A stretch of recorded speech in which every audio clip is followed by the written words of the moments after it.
Howdy gamers, and a big hello to the folks who are new to Arena Breakout Infinite. Today, I'm going to use my 1,000 plus hours as a solo player, as well as my experience casting over the best of the best in the game's esports events to help you prepare for your raids.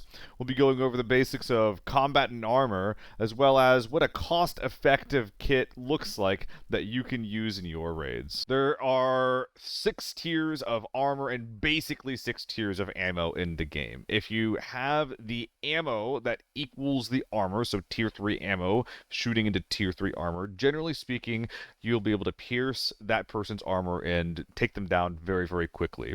If you have ammo that is not the same tier as the armor, for example, tier 3 ammo into tier 4 armor, you're going to need to hit them like 3 or 4 times before you can actually start damaging them through that armor. What this means, and what this means in practice, is especially because of the cost of certain things, is that anything below tier 3 armor or ammo is basically useless outside of certain circumstances. So, for normal, there's 3 Qs: normal, lockdown, forbidden, basically easy, normal, hard. For normal, what I try to recommend people do is try to bring armor that is about tier 4 in. Tier 4 armor on your helmet and on your chest will basically be enough to protect you from a lot of what people are bringing. Sometimes people will bring more shit into that mode than, maybe they should. If you start bringing more ammo into that mode, then, you're probably not making that much money. What I'm gonna try to get you set up with is gonna be stuff that is cost effective and that will basically be able to let you handle any situation that you come across reasonably well. First, just going down the list, the helmet that I always recommend new people wear is the KSS 2 TAC. But 100k is a lot for a helmet. When you're going into normal, your cap is 450k, and we're not trying to be super close to that, right? We're gonna try to get less than that. What we can do here in the top right is that this is a selector that will allow you to buy gear at different durability. I didn't know about this existing for like 300 hours of gameplay. This is a lifesaver for saving money. And already for the KSS 2 TAC, we're looking at 100k down to 50 to 60k. This thing fluctuates quite a bit, but this is a really, really, really good starting helmet. The reason why this helmet is good is to go into quick helmet mechanics, just the quick and dirty here. Different helmets can provide different types of protection and protect different parts of your head. So this is a tier 4 helmet, as we can see here. It's shown there as well as in the top left. That's like the really big important part, but the additional benefits of the KSS2 are that number 1, it protects your ears. Not many helmets protect your ears. The KSS TAC is a similar helmet, but it doesn't protect your ears. The second thing this helmet does is it lets you wear headphones under the helmet, which is a really, really important part, especially for solo players, but generally for anyone playing this game. If you don't wear headphones, or if you have a helmet that disallows you from wearing headphones, like this freaking diaper helmet thing here, it doesn't let you hear as well. Which sometimes that is the only thing that determines whether or not you live or die. So, very, very good starting place for new players, KSS2 TAC. Buy it like new. Another benefit of the KSS2 TAC is that it is one of the many helmets that can pair with a mask, and you will always want to pair this with a like new or sometimes even worn, I would recommend worn for normals, DK8 military bulletproof mask. Now, one of the things that masks do is they obviously protect you from getting shot in the face and dying instantly, but again, just like helmets and armor, masks also have an armor class.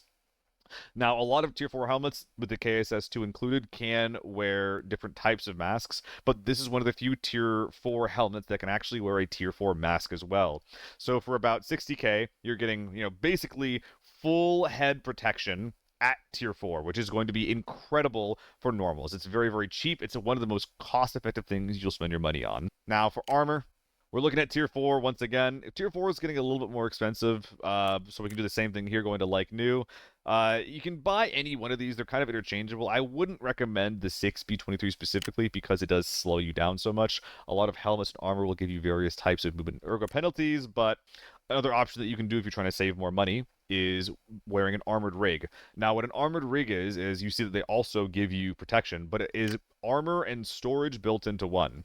Normally, if you're wearing body armor, it will be standalone, and you'll have to match it with an unarmored chest rig. And if you're buying anything more than like the base level storage, which will give you about 10 slots, you're going to be spending quite a bit here. Stormtrooper rig, or like a Wrap Simple, which is like a pretty decent like mid-tier rig, pairing with fresh tier 4 armor, all of a sudden you're spending 150k. That's a lot. What you can do instead is you can buy any armored rig. I like the Sentry, and just have it all built in one. And this is 16 slots, excuse me, which is better than average for the price that you're spending.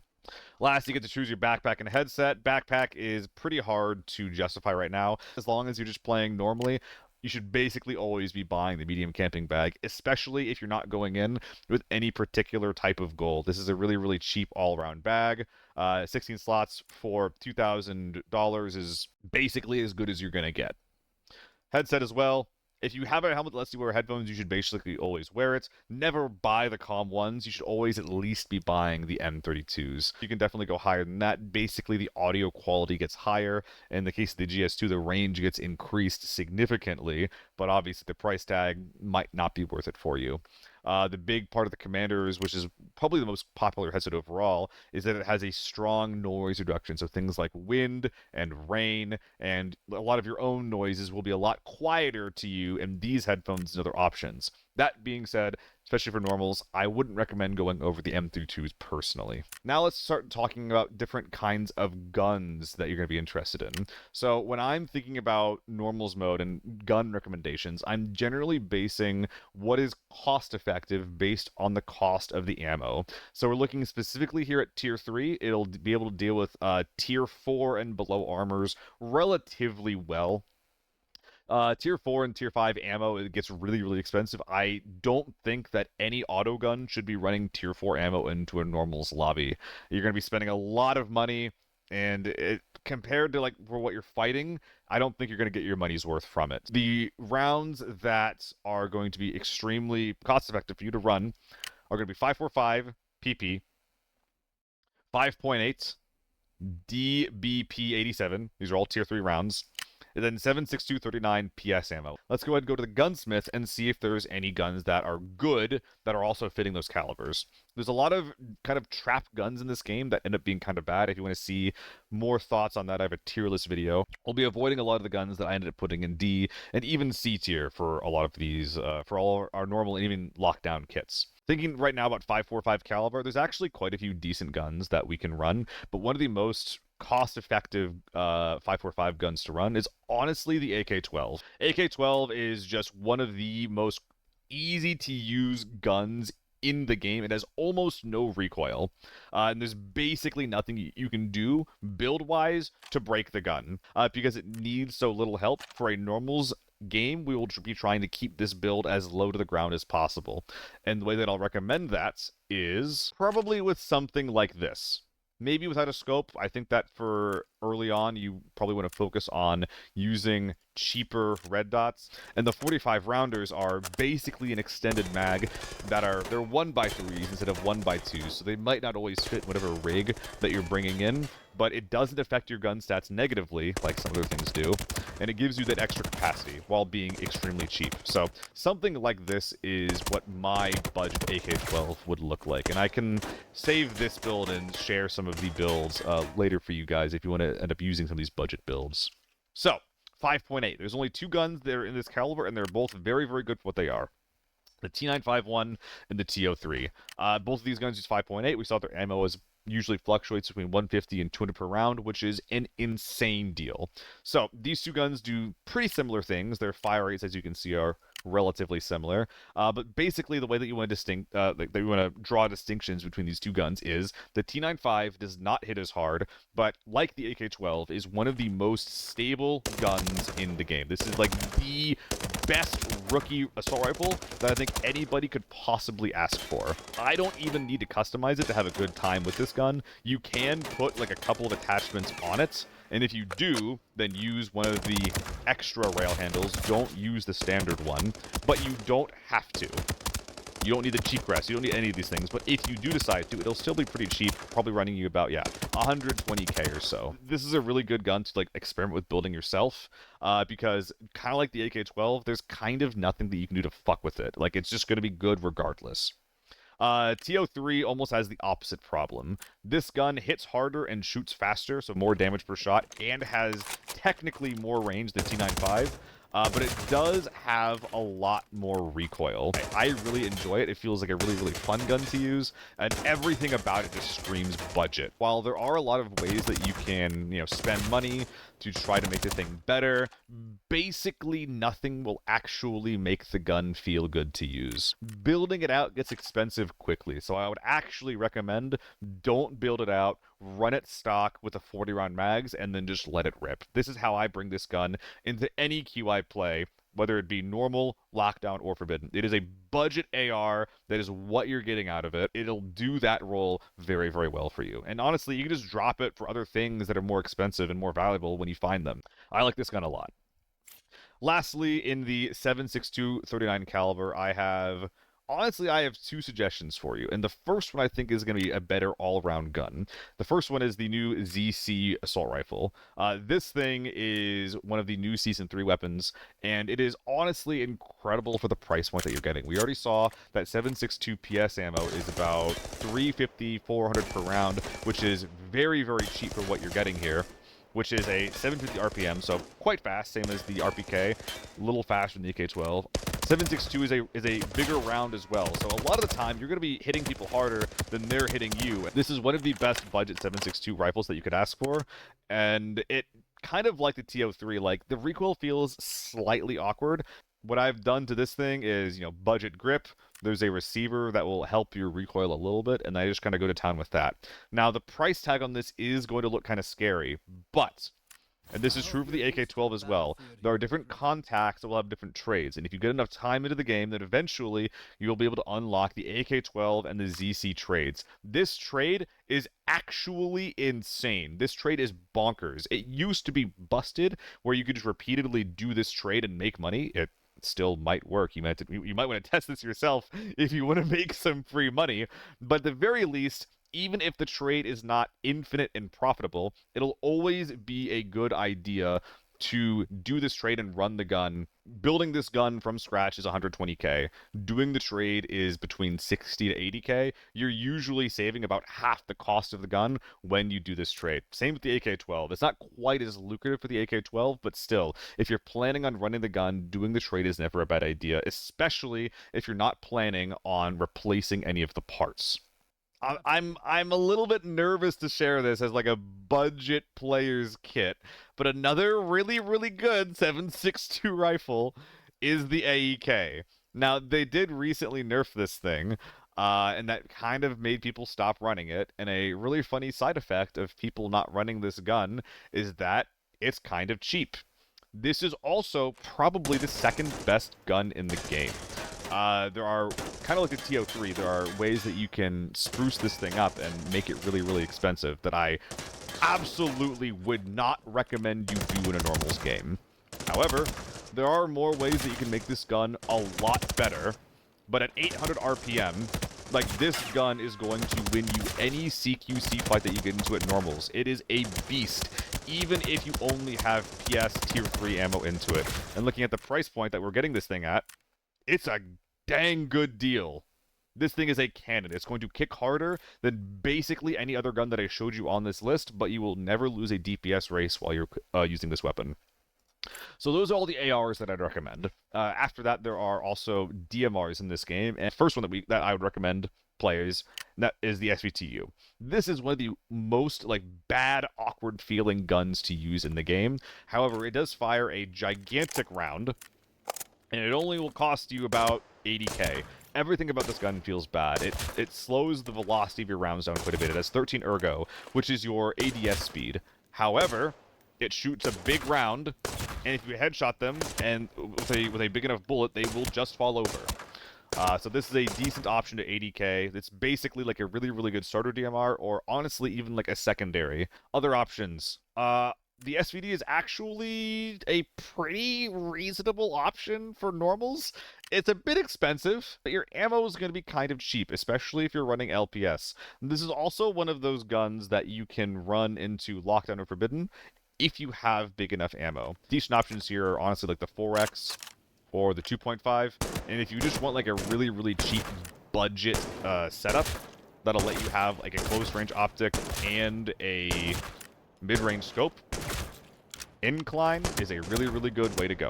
From there, you know, mags are going to be pretty expensive for this, but what you can do is you can just run you know, a couple 10 rounders, like a 20 rounder to 10 rounder, and then just repack whatever magazines you don't have loaded up. If you're running LPS, it's not going to be too expensive. The one thing that you're not going to be able to do very well with this gun, though, is suppress it. The suppressor is about 100k. And the last marksman rifle that I would recommend new players use is the M110. There are a lot of other options that are in these calibers, such as the M14, BM59, but those have major downsides. The M110 is more of an all-round DMR. There's very, very, like, few ways that you can basically, like, screw up an M110, and compared to the SVD is going to be more versatile, have a faster ADS, and have a faster rate of fire, but you're not going to be one-shotting things as much out of your effective range. It's going to be 86 meters. So outside of 86 meters, even if your bullet pierces their helmet, you're going to have to shoot them again, which isn't always the best feeling. But the M110 isn't necessarily like an awful gun to have at mid or even close range in the first place. A build like this is going to be decent. It's not going to be quite as cheap, but still, you're going to be saving a little bit of your money on ammo whenever you run this thing.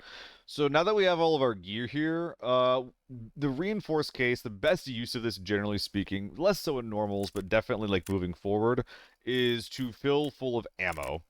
So that's the first thing we're going to do here. We're going to get ammo here from the bottom left menu, configure items. This menu is a lifesaver for just accessing anything that you would need, by the way. Medicine, treatments, throwables, ammo, and pulling it directly into your inventory. Very, very nice. I like doing 3 or maybe even 4 mags out. Basically, having somewhere between 90 and 120 rounds available to you without any repacking. Going on from there, some of the meds that you could bring in.